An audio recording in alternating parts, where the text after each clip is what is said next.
ভাবা যায় একটা বই ৪০০ বছর পুরনো, কিন্তু আজও লোকে বলে এটা বিশ্ব সাহিত্যের অন্যতম সেরা একটা কাজ। তো কিভাবে একটা উপন্যাস এতগুলো বছর পরেও এতটা প্রাসঙ্গিক থাকতে পারে? চলুন আজ আমরা মিগেল দে সেরভান্তেসের সেই কিংবদন্তি উপন্যাস ডন কিহতের ভেতরে ডুব দিই। এটা কিন্তু শুধু একটা গল্প না, বলা হয় এখান থেকেই আধুনিক উপন্যাসের শুরু। শুধু সাধারণ পাঠক না, ফিওদোর দোস্তোভস্কির মতো বাঘা বাঘা লেখক বা হ্যারল্ড ব্লুমের মতো বড় সমালোচকরা পর্যন্ত এই বইটাকে বলেছেন বিশ্ব সাহিত্যের কেন্দ্রবিন্দু। ভাবুন একবার। তো প্রশ্নটা হলো, কি এমন আছে এই বইটাতে যে এটা এতটা প্রভাবশালী হয়ে উঠল? চলুন খুঁজে বের করা যাক। হ্যাঁ, এই প্রশ্নটাই কিন্তু আমাদের আজকের আলোচনার মূল বিষয়। কিভাবে ডন কিহোতে তার নিজের সময়ের চেয়ে ৪০০ বছর এগিয়েছিল? কিভাবে এটা আধুনিক উপন্যাসের জন্ম দিল? আসলে এর উত্তরটা লুকিয়ে আছে বইটার খুব অদ্ভুত আর ভোলা যায় না এমন এক নায়কের মধ্যে। তো এই উপন্যাসের একেবারে কেন্দ্রবিন্দুতে আছে একজন অবিশ্বাস্য হিরো। তার পাগলাটে কিন্তু মহৎ অভিযানের গল্প বলতে গিয়েই সার্ভ্যান্টেস সাহিত্যে একটা নতুন দিগন্ত খুলে দিয়েছিলেন। চলুন তাহলে দেখা যাক কে এই ডন কিহোতে। গল্পের শুরুটা হয় আলোনসো কিহানো নামের একজনকে দিয়ে। স্পেনের লামাঞ্চা অঞ্চলের এক ভদ্রলোক।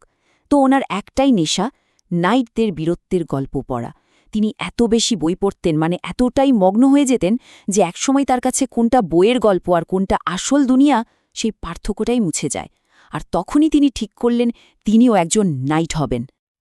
আর যেই ভাবা সেই কাজ। তার রূপান্তরটা ছিল দেখার মতো। নিজের নাম পাল্টে রাখলেন ডন কিহোতে দে লা মাঞ্চা। তার সেই বুড়ো হাড় জিরজিরে ঘোড়াটা হয়ে গেল তার বীরের বাহন রসিনান্তে। আর পাশের গ্রামের এক সাধারণ গরিব মেয়েকে তিনি বানিয়ে নিলেন তার স্বপ্নের রাজকুমারী ডালসিনিয়া। তার মিশন, দুনিয়ায় ন্যায় বিচার প্রতিষ্ঠা করা। যদিও সেই দুনিয়াটা আসলে ছিল তার নিজের কল্পনার মধ্যেই।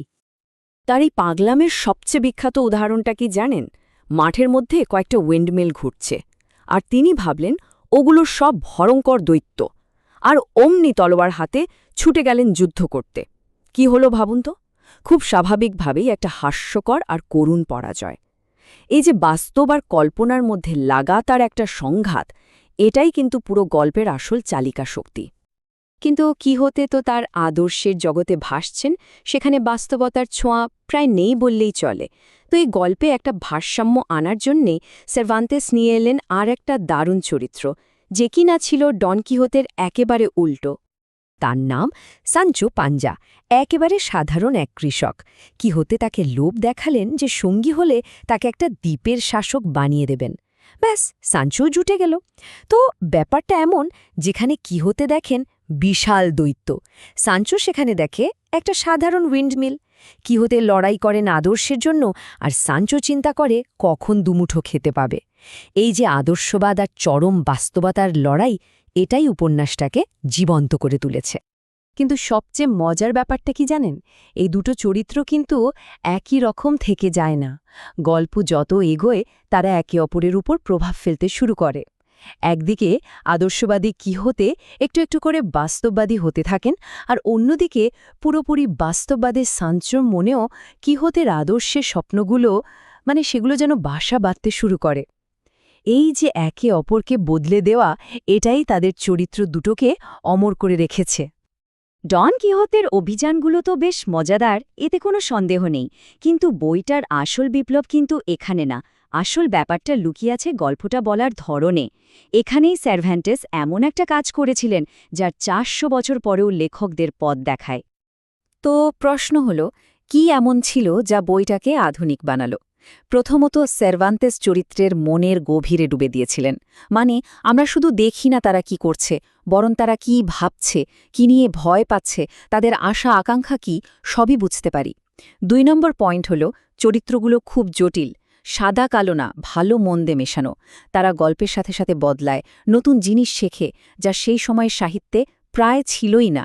আর সবচেয়ে বড় কথা, তিনি কোনো রাজা রানীর গল্প লেখেননি, লিখেছেন সমাজের সাধারণ দোষে গুণে ভরা মানুষদের নিয়ে। এটা ছিল একটা বিরাট ব্যাপার। তবে সার্ভান্তেসের সবচেয়ে সাহসী চালটা ছিল অন্য জায়গায়। উপন্যাসের দ্বিতীয় পার্টে গিয়ে ডন কিহোতে আর সানচো পাঞ্জা জানতে পারে যে তাদের অভিযানের গল্প নিয়ে একটা বই বেরিয়েছে, আর তারা এখন সেলিব্রিটি। একবার ভেবে দেখুন তো ব্যাপারটা, গল্পের চরিত্ররা নিজেরাই জানে যে তারা একটা গল্পের অংশ। এই টেকনিকটাকে এখন বলা হয় মেটাফিকশন। 400 বছর আগে এটা যে কতটা আধুনিক একটা চিন্তা ছিল তা ভাবাই যায় না। এই বইটার প্রভাব কিন্তু শুধু সাহিত্যের জগতে থেমে থাকেনি, এটা আমাদের রোজকার ভাষা আর সংস্কৃতিরও একটা অংশ হয়ে গেছে। ডন কিহোতের নাম থেকেই ইংরেজি ভাষায় একটা শব্দ এসেছে, কুইজটিক। এর মানে কি? মানে হলো এমন কোনো মহৎ বা আদর্শবাদী চেষ্টা করা যা আসলে বাস্তবসম্মত না, প্রায় অসম্ভব, ঠিক যেমনটা ডন কিহোতে করতেন। একইভাবে টিল্টিং অ্যাট উইন্ডমিলস, এই যে একটা বিখ্যাত বাগধারা, এর মানে হলো উইন্ডমিলের সাথে যুদ্ধ করা। এটাও কিন্তু এসেছে কিয়োতের সেই বিখ্যাত দৃশ্যটা থেকেই। এর মানে হলো কাল্পনিক কোনো শত্রুর সাথে লড়াই করা বা এমন কোনো সমস্যার পেছনে ছোটা যার আসলে কোনো অস্তিত্বই নেই। আর বইটার জনপ্রিয়তার কথা যদি বলি, সারা দুনিয়ায় এটার 500 মিলিয়নেরও বেশি কপি বিক্রি হয়েছে। মানে ভাবা যায়, এটা সর্বকালের সবচেয়ে বেশি বিক্রি হওয়া বইগুলোর মধ্যে একটা। এ থেকেই বোঝা যায় 400 বছর পরেও ডন কিহোতের আবেদন এতটুকুও কমেনি। তো এই অসাধারণ বইটা নিয়ে আমাদের আলোচনা প্রায় শেষের দিকে যাওয়ার আগে চলুন একটা প্রশ্ন নিয়ে ভাবি, যে প্রশ্নটা আসলে এই পুরো উপন্যাসের একেবারে কেন্দ্রে রয়েছে। ডন কিহোতেকে দেখে হয়তো একজন পাগলই মনে হতে পারে, ঠিক আছে, কিন্তু তার যে আদর্শ, অন্যায় বিরুদ্ধে একা রুখে দাঁড়ানোর সাহস, একটা আরও ভালো পৃথিবীর স্বপ্ন দেখা, এগুলো কি সত্যি শুধুই পাগলামি? আজকের এই কঠিন বাস্তবতার দুনিয়ায় যেখানে সবাই শুধু লাভ ক্ষতির হিসেব করে, সেখানে কি ডন কিহোতের মতো এরকম কিছু পাগলামির দরকার নেই? এই উত্তরটা হয়তো আমাদের সবার নিজের ভেতরে কোথাও লুকিয়ে আছে।